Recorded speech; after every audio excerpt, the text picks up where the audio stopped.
The Wally Show podcast is our daily radio show heard live through the WayFM app each morning and hosted by Wally, Gavin, and me, Betty Rock. For more fun, be sure to connect with us at wayfm.com/Wally. The Wally Show podcast is brought to you by Colorado Christian University Online, where you can earn a degree online just like Betty Rock. You can learn more at ccu.edu/Wally.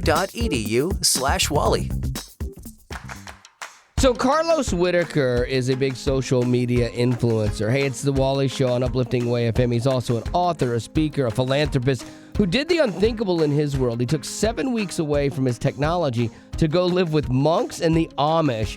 And he wrote a book about the experience, and it's called Reconnected. And I was so curious how, as a social media guy, how could he even do that? I did the math, and the math is what sent me on this journey. I said, okay, well, how many hours a week is this then? And that equaled 49 hours a week. That's a full-time job, too. And I was like, what the heck? And then I kept doing the math, and that equals over 3 months a year. Man. 3 months a year I'm spending looking at my screen.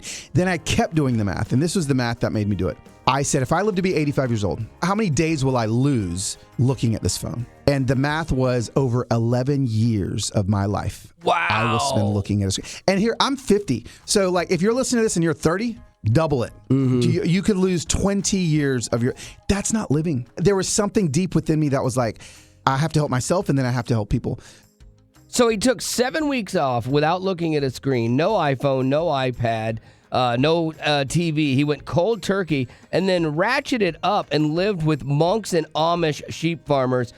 So I was curious, like, what does that even look like? I wouldn't even know what that was. When I was at the monastery the first few days, 23 hours a day silence. So I'm like, I was having panic attacks, heart palpitations, night sweats.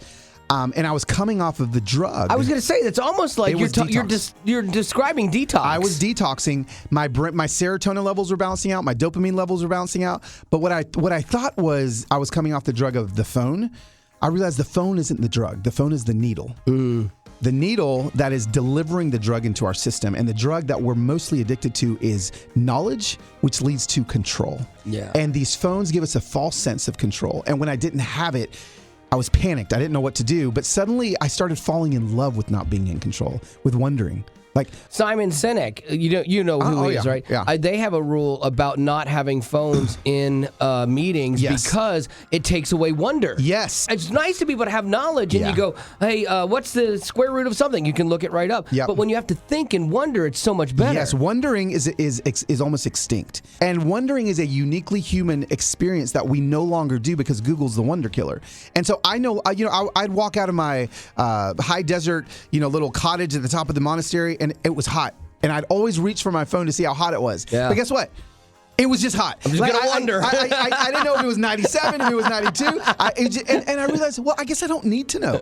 I feel it, and I know it's hot. And so, like, all of these things that I fell back in love with, wondering, noticing, savoring, getting lost and finding our way, are things that I do now that have allowed me to reclaim my life. The only thing I do with that is weather. I can't, I don't look at my weather app. I'm just, what's today going to bring? And I just go out inside. My wife has to know what the weather is everywhere she might possibly be. So maybe she has a problem, or maybe I do. I don't know. But hey, if you want to see how his experiment with the Amish went, we'll talk about that in 10 minutes. But you can also see the entire interview, especially if you're a Carlos Whittaker fan. He's great.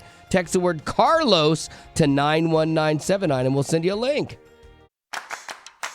So Christian author and speaker and social media influencer Carlos Whittaker was in recently. He has a new book out called Reconnected, and he took 7 weeks away from his tech life, and he went to live with monks and with Amish sheep farmers to see how people who are not beholden to the screen live. And I was curious, which life was harder? I would say the monks was going to be the hardest, but it was the most formational, only because I went from 1,000 miles an hour living to 3 miles an hour living. Yes. I went from, all of this content consumption to zero. So to have that drastic of a moment happen, it was shocking to my system. It was shocking to my faith. The Amish was hard because it was just hard work. Yes. I went from living in a cave with the monks to living in downtown Manhattan at Mount Hope, Ohio. It was a 4-way stop.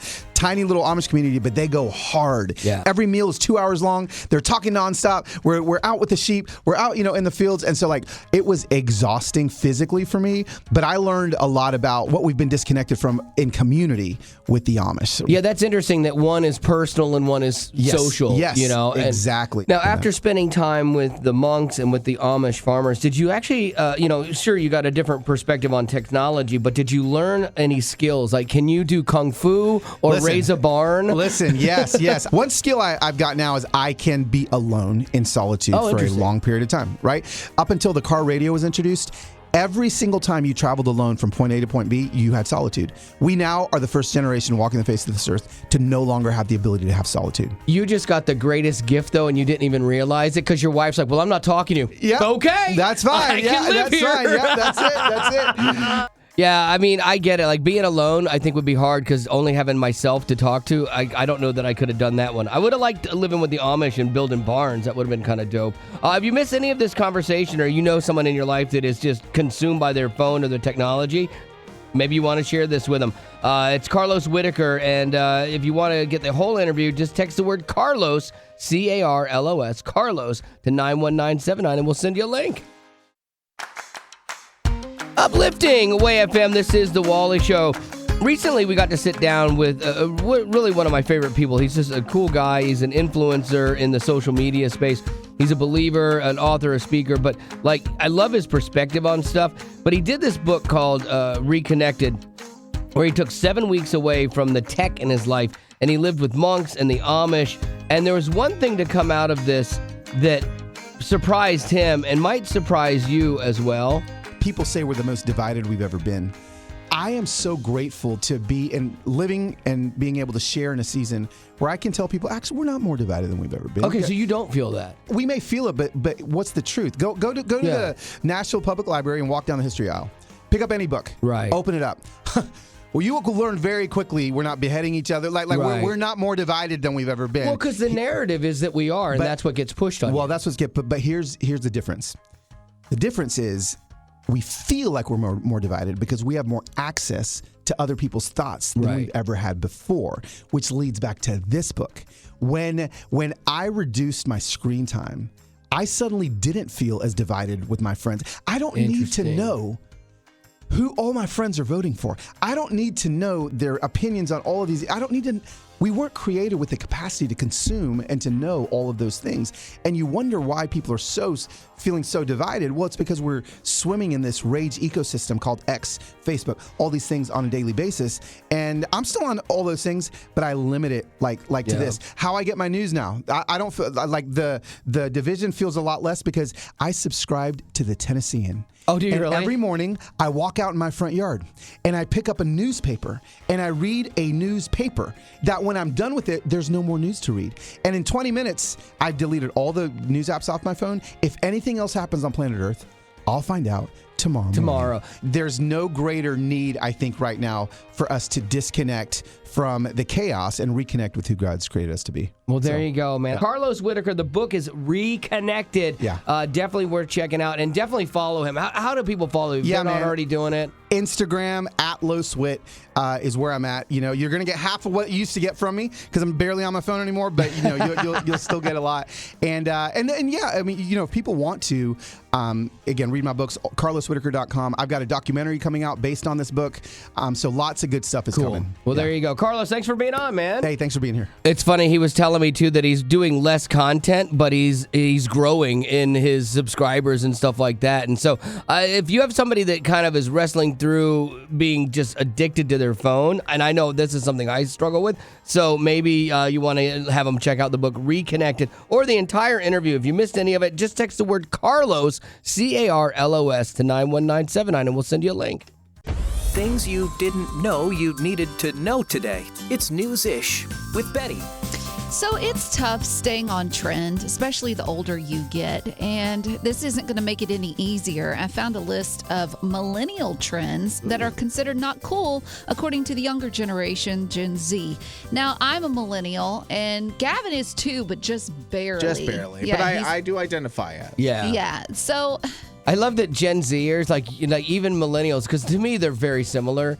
But even the Gen Z is like, yeah, we don't even like you guys. Like, that's funny. Yeah, so if you want to stay on trend, you may want to take heed. The first thing is acronyms. Acronyms are out. They're considered uncool. So like using LOL or BRB or TTYL for talk to you later. Those are so out. And so one Gen Zer said, quote, "Don't say LOL. It feels like you're mocking me." What are you talking about? Goodness. I love your voice So when you say sensitive. that too. Like, that's so funny. Feels like you're mocking me. This Said a one's, mockingbird. this one's going to hit home, too close to home for Wally. Yeah. Skinny jeans. Skinny jeans are out. You know what? You say that, and they say that, but they've also said radio was going to die for years and stuff. And like anytime I go to Old Navy or Abercrombie and Finch or wherever I go, there's still a wall of skinny jeans. So, and I'm wearing them right now. Well, so one don't Gen care. Zer said, skinny jeans remind me of Gru from Despicable Me. We are going to steal. That's okay. When I wear my skinny jeans, I feel like Guru. And then finally, this one is another one that's going to hit close to home for Wally, especially his wife, Marty. Adults who love Disney. Oh, Disney, goodness. it's out. So one Gen Zer said it's creepy when there is an adult that is just really geeky over Disney. You know what? I would agree with you to a certain point, but then I watch my wife and how happy she is. It is truly her happy place. Like like I have things that make me happy, like getting out and doing, foiling or riding my bike or whatever. Like that makes me happy.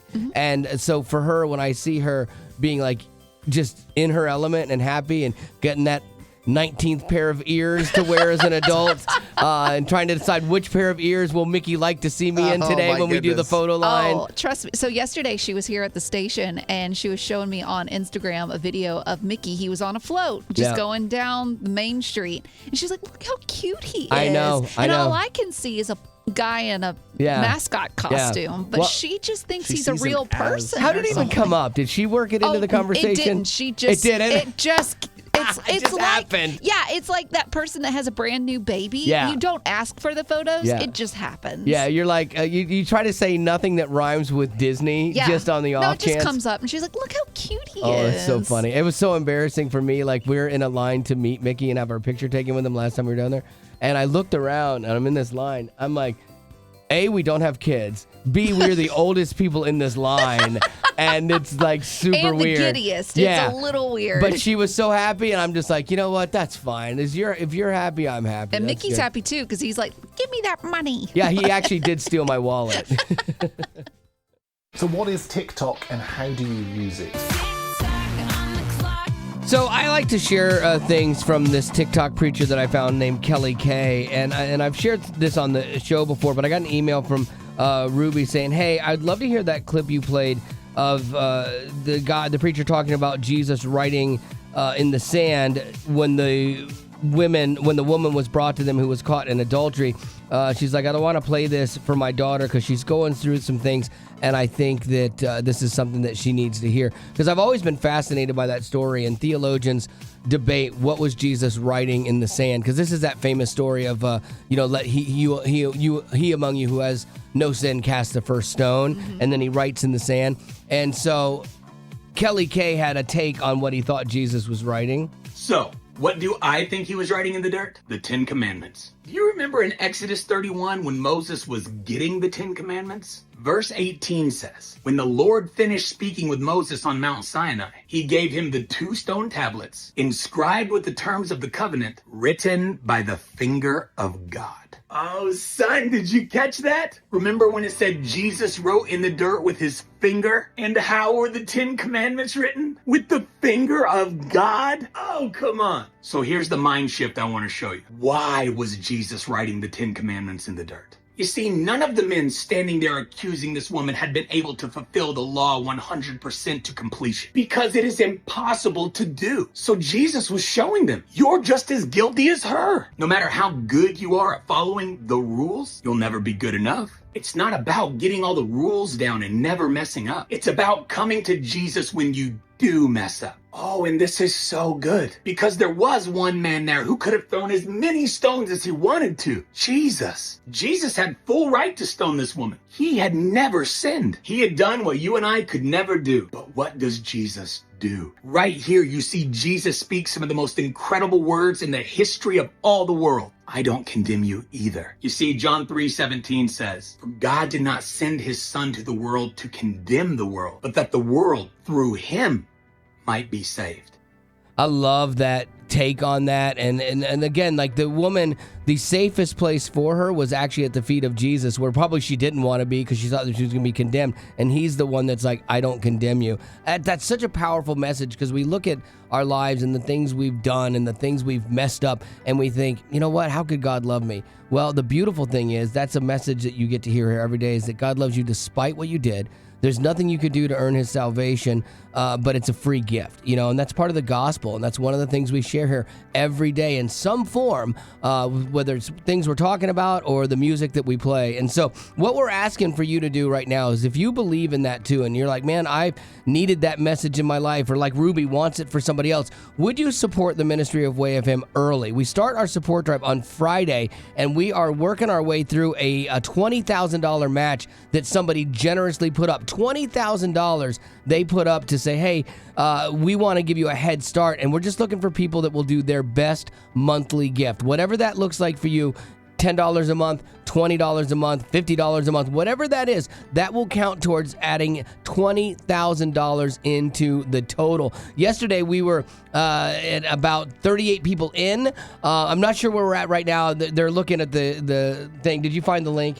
I did, but it's just not working. It's the bottom thing. You click on the left-hand side, click on the very bottom. Okay. Mine's asking for a new password. Of course. That's Betty Rock's life. Betty Rock, everything she touches needs a password. So anyway, so you are needed right now. We're not at 100 people yet doing that monthly gift. So if you could help out with that and jump in, man, that would be huge. All you have to do is text the word GIVE, that's GIVE, GIVE, to 91979 if you want to keep those messages of hope going for people when they need it most.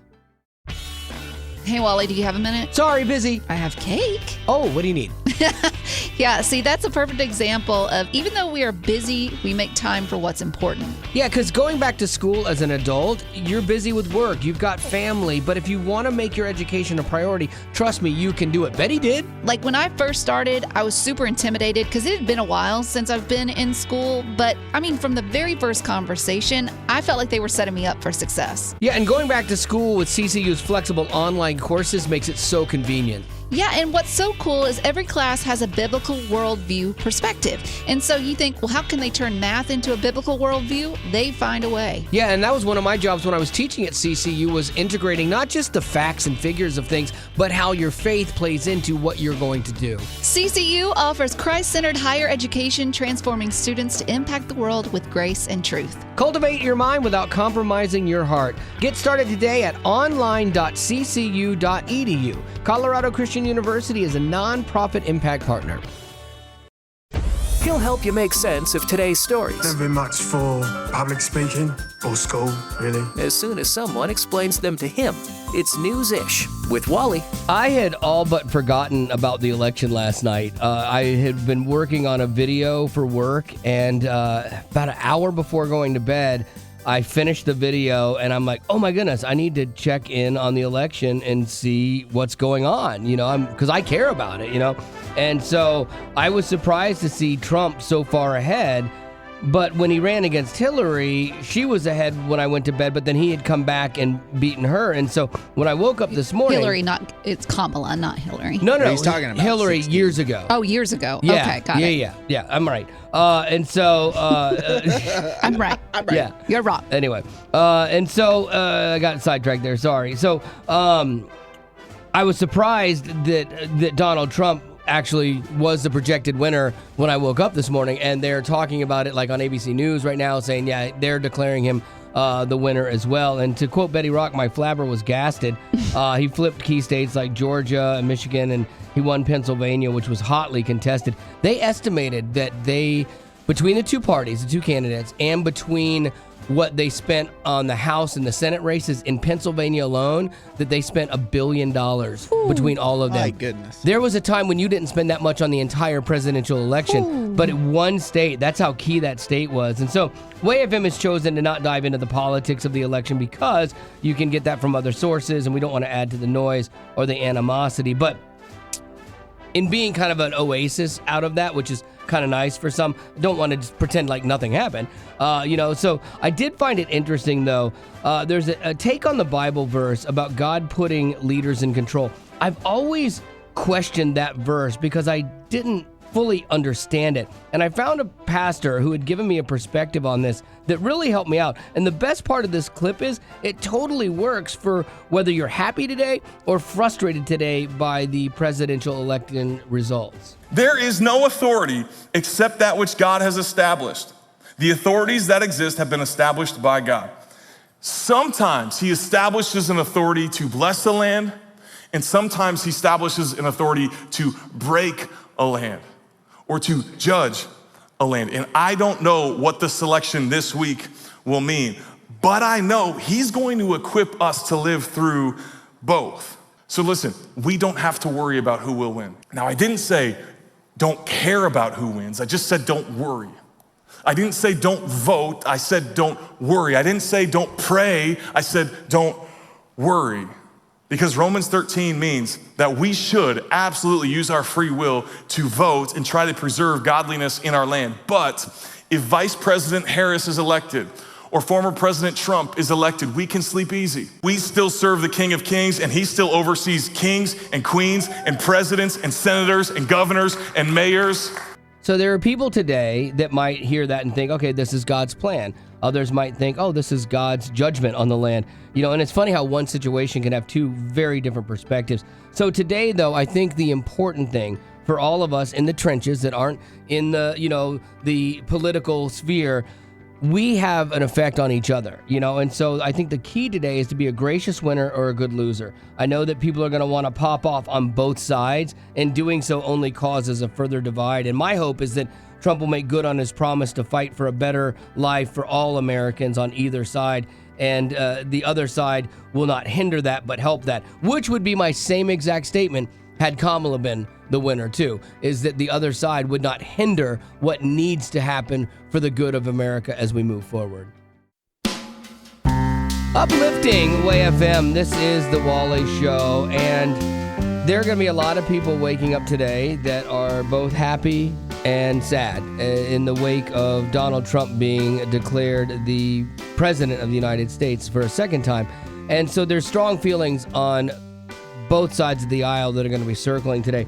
And I did come across this clip. I've played it before, but I think it's really important about understanding the Bible and God's role in this stuff, because I've never fully understood the verse in the Bible that talks about God putting people in place and what that looks like. Like, how does that all factor in? And so I want to play this for you in case you missed it. There is no authority except that which God has established.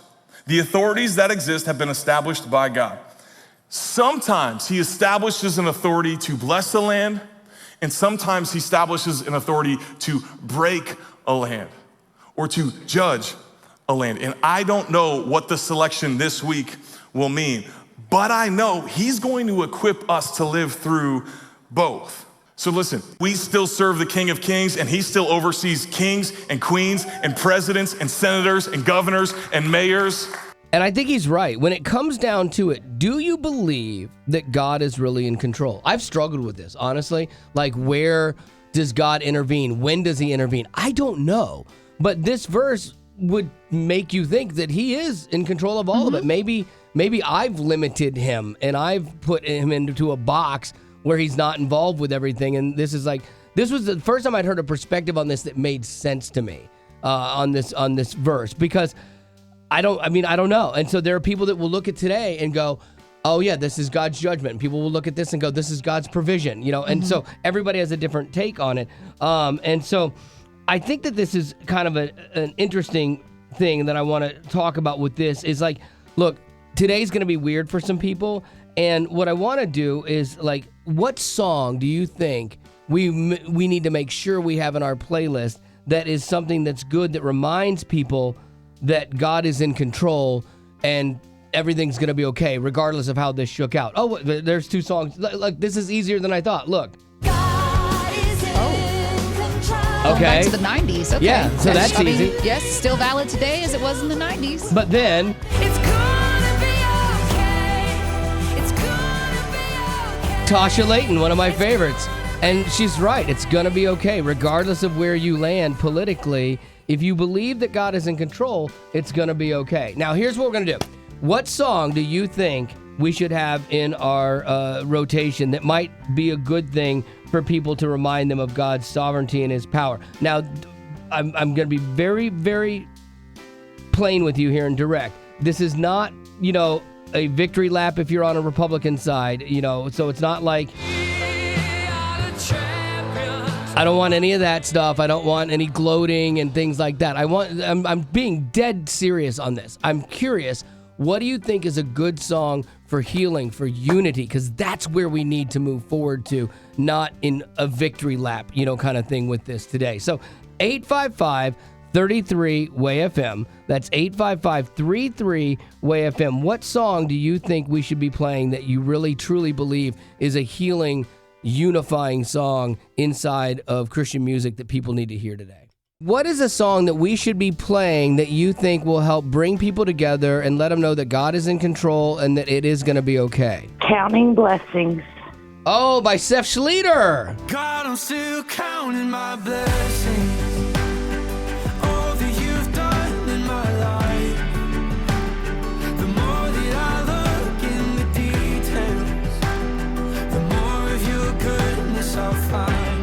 That is a good one. Yeah, and that's hard to do sometimes, especially if something doesn't go your way. It's really hard to look at the good things that you have in life. And I think it's a really good reminder to look at maybe the good in a person that you don't like. As you look at people you may not agree with politically or theologically or what have you, to see them as God sees them and find the good in them as well. That's a great suggestion, Andra. Thank you.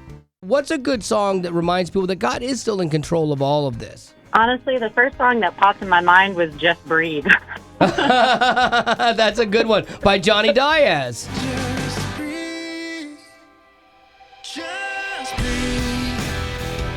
Come and rest at my feet. You know what? I think that's a really great thing because the tendency is to react. Either out of frustration or to react out of elation, And so I think both sides need to do what we typically don't do in America, and that's like you're saying, take a breath, think about what you're going to post, and be kind today.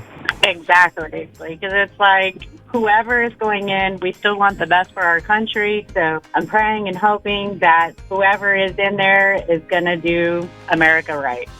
So what would be a good song that we need to be playing? Lauren Daigle's Hold On to Me. Oh, that is a great song. Hold on to me when it's too dark to see you.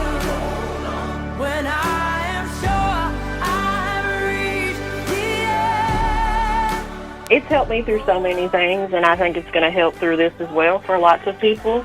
When she says, hold on to me, even when it's too dark to see you. Yeah, because for some people today, that is where they're at right now. They are going to be mad and frustrated, and they think that the world is ending, and stuff. And, right. I think that this is really important, too. You're right. That, we have to remember that God is bigger than all of our circumstances in our life. And he's bigger than the politics that happen around us, too. Exactly. I appreciate your thoughts on this. That's a great suggestion, Tiffany. Thank you. Thank you. Have a wonderful day. All right, Kylie, what do you think would be a great song that we need to be playing today to kind of help people as they process what happened with the election? I think that I Speak Jesus by Charity Gale would be a great song to help people with the pain they've got going on this morning. Your name is power. Your name is healing. Your name is life. Break every stronghold. Shine through the shadows. Burn like a fire. So why do you think this is a song we need to have in our playlist for people today? I think that one because I feel like it just kind of helps you remember that at the end of the day, you can go back to the Bible and know that he really is the one in charge, that just saying his name will bring his peace to you. Well, I got you down, Kylie. Thank you so much for joining us today. Yes, thank you. Over 20 million fans have made Trans-Siberian Orchestra their holiday tradition. Bring the whole family and make it part of yours. The Lost Christmas Eve, returning to the stage for the first time in over 10 years. Coming to a city near you. Go to tsotickets.com for show dates and tickets. Don't miss the all-new show. Soaring guitars, dazzling lasers, and enough pyro to keep you warm all season.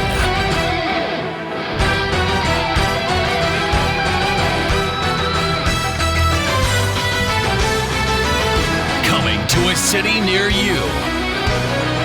Go to tsotickets.com for show dates and tickets. The Lost Christmas Eve, live in concert. TMI, my friends. Also known as today's Music Insider with Gavin. One of my favorite people of a band that we play here on the station is Darren Mulligan. He is the lead singer for the band We Are Messengers.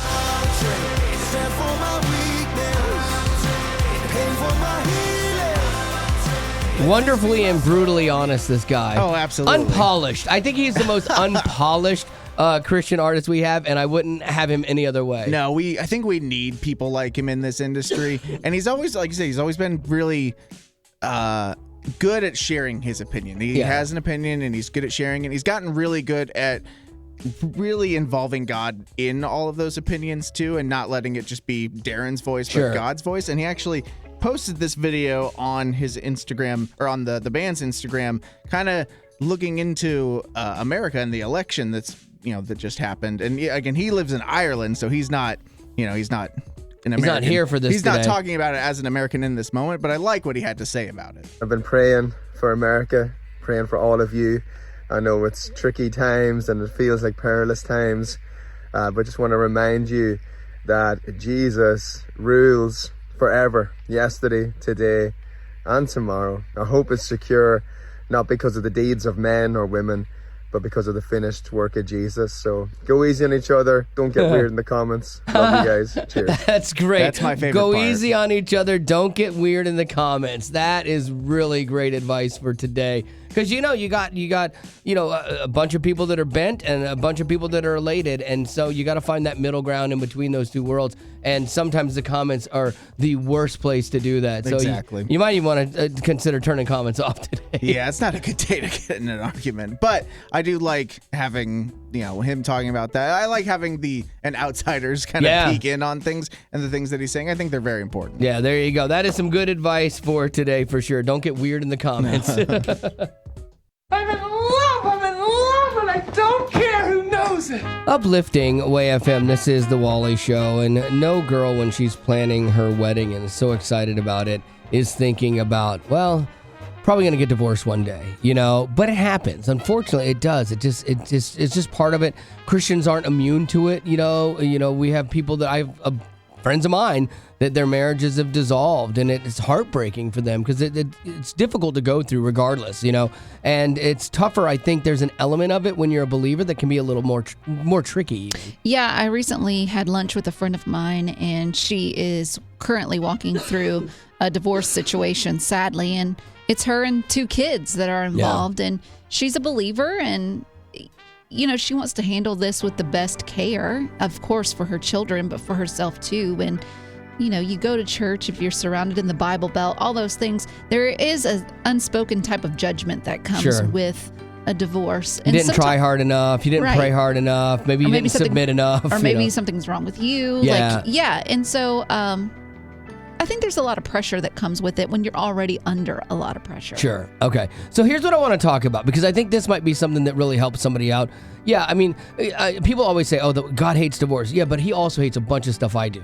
Like my sin, not a fan of that, and stuff. And so we vilify different things. Well, I think we put on different levels types of sins. We're like, oh, that sin is worse than this sin. When in God's eyes, it's all equal. Well, I had a pastor once tell me, and this was so smart. He goes, do you want to know the sin that God hates the most? And everyone leans in like, yeah, tell us. And he's like, it's the one you don't struggle with. Because that's what everybody thinks is that I don't struggle with this sin, but I have this, but that one's the bad one, because we elevate other people's sins in front of God to make ours look like less. And so what I want to talk about here is what I wish people knew about, like we fill in this blank with different conversations, but what I wish people knew about being a divorced Christian, okay? Because it's hard. And again, it happens inside. I feel bad for women and men that find themselves as believers in this place, because we should have the best examples of marriages, but we don't, because we don't always put God first. We don't always love like we should love, unfortunately. And so what would you fill in that blank with? What I wish people knew about being a divorced Christian, because your perspective on this, maybe you've walked through it already and you're on the other side of it, and you have a perspective that could help somebody that is walking in it now and is frustrated or hurt or angry or doesn't even know how to handle themselves inside of this. What's the godly way to do this? So we'd love to get your perspective on this now. 855-33-WAY-FM. That's 855-33-WAY-FM. So we're filling in this blank. What I wish people knew about being a divorced Christian. What would you say to that? That my kids don't come from a broken home just because I'm divorced.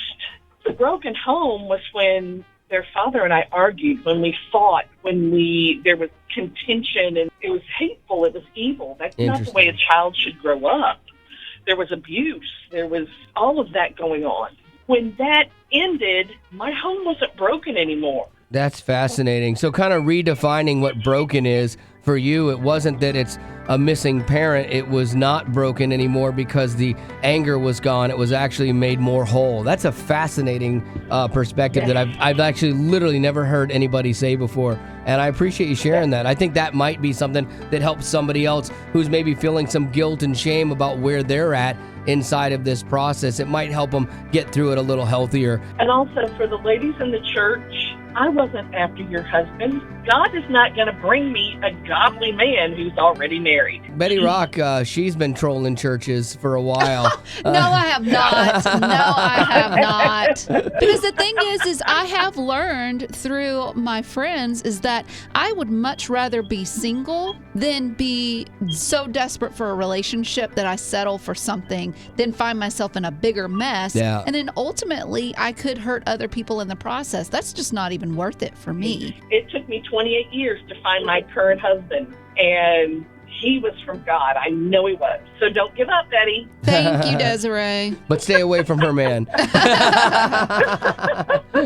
So how would you fill in that blank? I have a friend right now that's currently going through divorce, and at first she was weary to tell me. She's one of my prayer warriors. And she was weary to tell me, and I told her, I said, sweetie, I am not here to judge you. God knows your circumstances more than I do. And whether I'm right or wrong, I will never judge you. I will always love you. I will lift you and your husband, soon-to-be ex, in prayer. Because whether y'all are together or not, he still needs to be walking right just like you do. Yeah, and being judged is a real difficult thing inside of the church. And until you've walked through it, you don't fully understand what somebody's living. And I think we need to be very careful to reserve some of that judgment. And like you were like, you know what? I'm not going to judge you. I'm just going to pray for you and lift you up. I love it. That's a healthy perspective on this for sure, Carol. Thank you. Absolutely. Y'all have a blessed day. Uplifting Way FM. This is The Wally Show, and we are just coming off of the presidential election where we were all encouraged to do our part. Regardless of where you land politically, it was like, hey, would you, come up and vote your conscience or your heart, your politics, whatever, to make a change that you want to see in this world.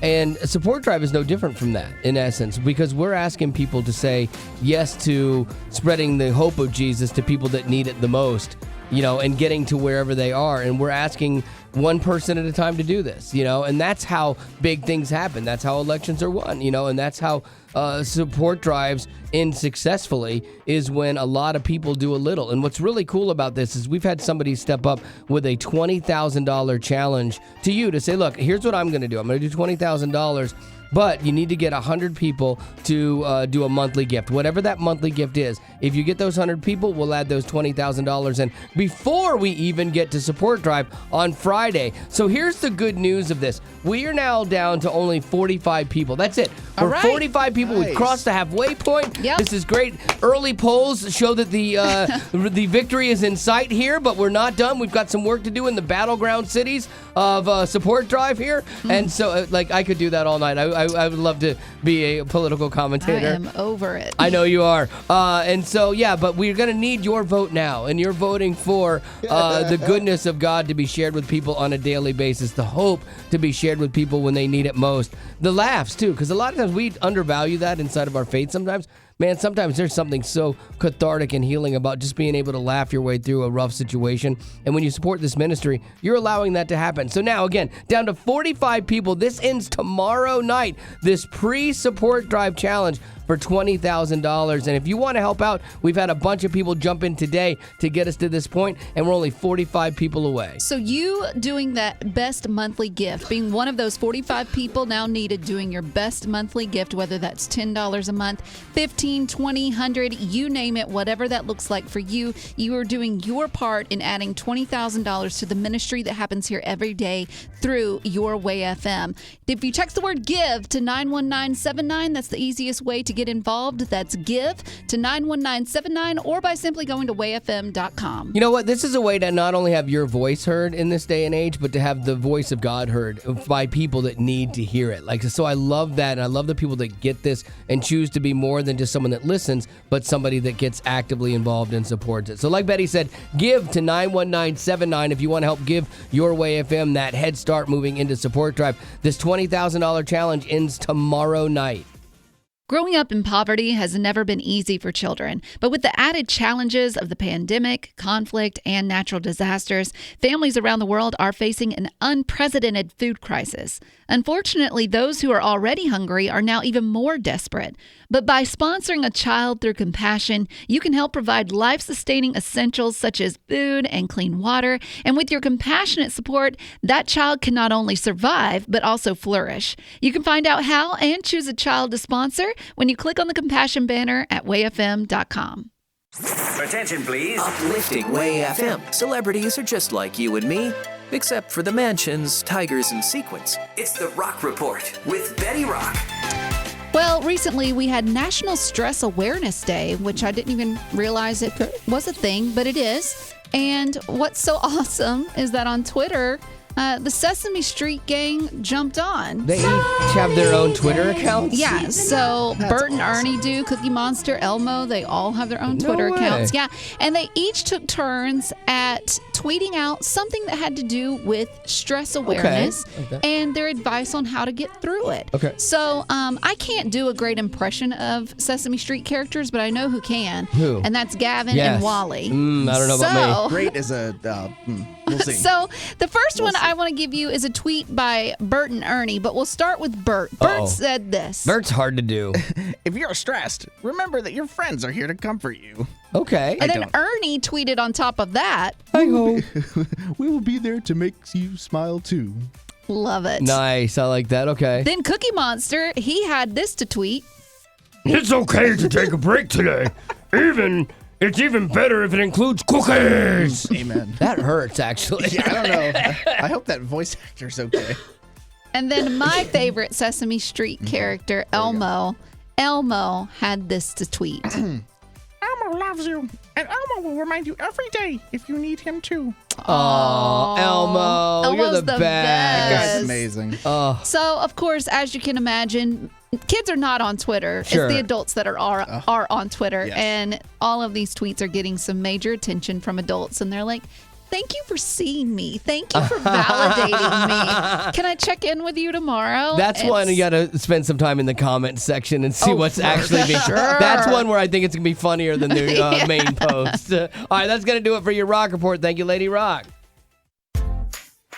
Uplifting Way FM. This is the Wally Show, and Betty Lou, one of her jobs in her title is Audio Ninja. She archives our show every day, and so she has great power, but with great power comes great responsibility, as Spider-Man taught us. And she clips up audio of me and takes it out of context and makes me look probably worse than I actually am in a lot of ways. You have no one to blame but yourself because I don't take it out of context. I don't know it's about just that. that you say crazy things. I feel that it's out of context a lot of times. Well, so, I can't change how you feel, but I just know that it's not the truth. We call it Here's How Betty Hears the Show. Well, it's special, a special version because this one is not based on you, Wally. Well, now I love this segment. This one is a is great based segment. on Gavin. Yes, a fine segment. And I know I've said some things lately. And I wanted to do one that's based on Gavin because he is now 29 years old. Oh, thank his you. last year of being in his 20s. Oh, that's true. Next time he'll be in his 30s. so old. When he acts like he's in his 80s. Yeah, That's right.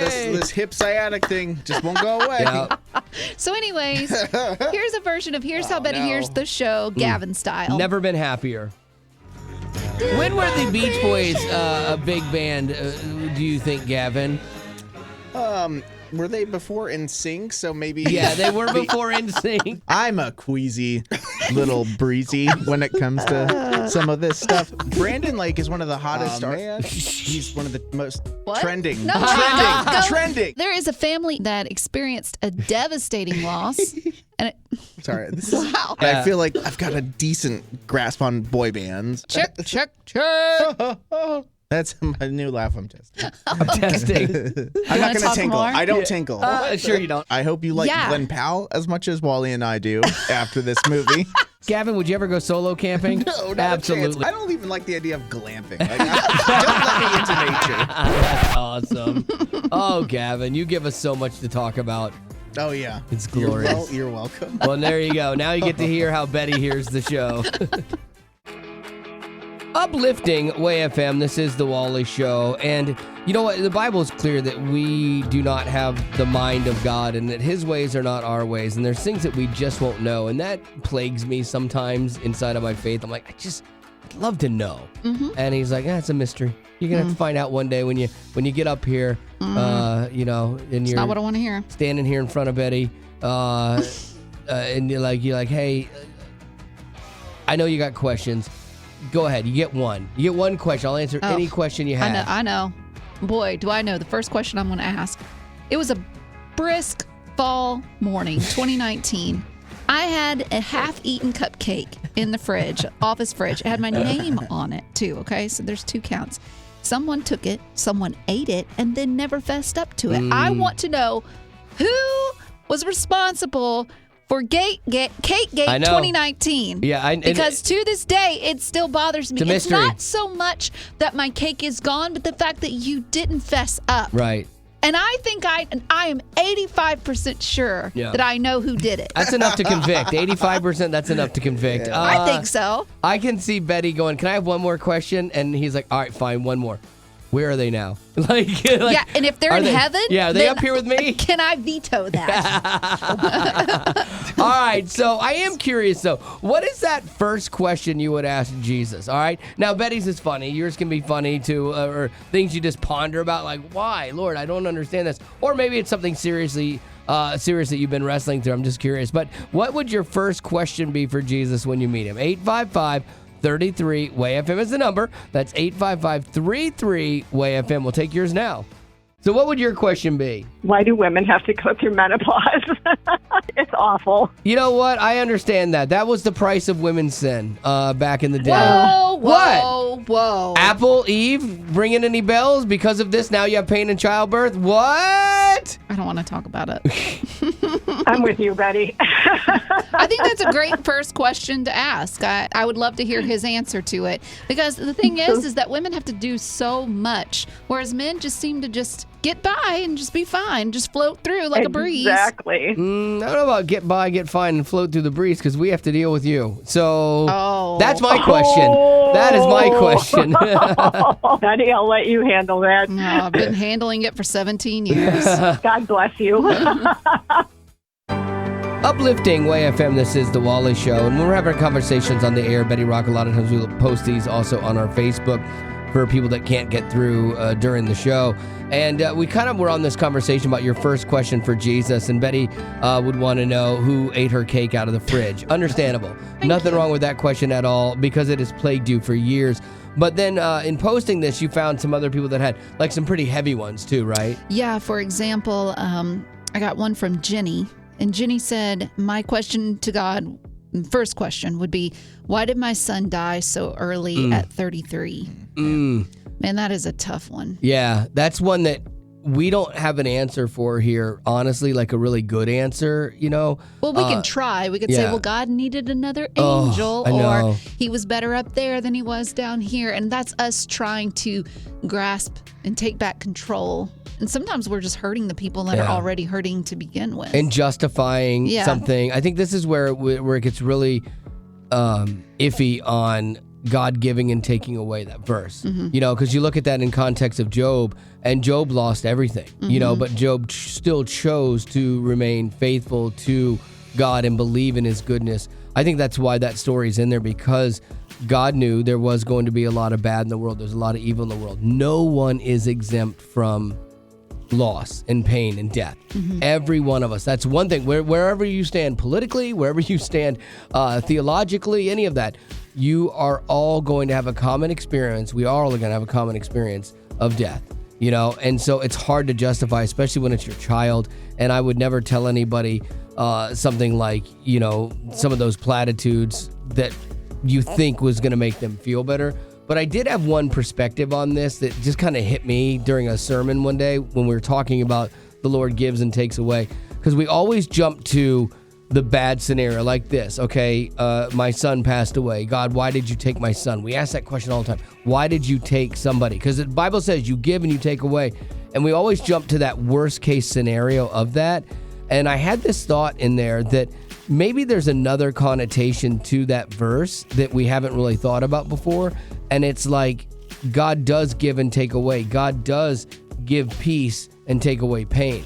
That's another thing that he does. You know, and so in those times where we have those things that we don't understand or don't seem fair, and we ask why, maybe we should ask, you know, a different question, and maybe we should pray a different thing of like, look, I don't understand why this is happening, and I probably never am going to, but I'm going to need your peace. So I'm going to ask you to give me your peace. If you give and take away, give me your peace, take away my pain until such a time that I can get some sort of bigger picture clarity on this when I see you face to face. So there you go. Hopefully that helps you. If you have somebody that's asked that question in your life, or you are in that place right now asking it too, that's why we do the serious stuff as well as the silly here on The Wally Show.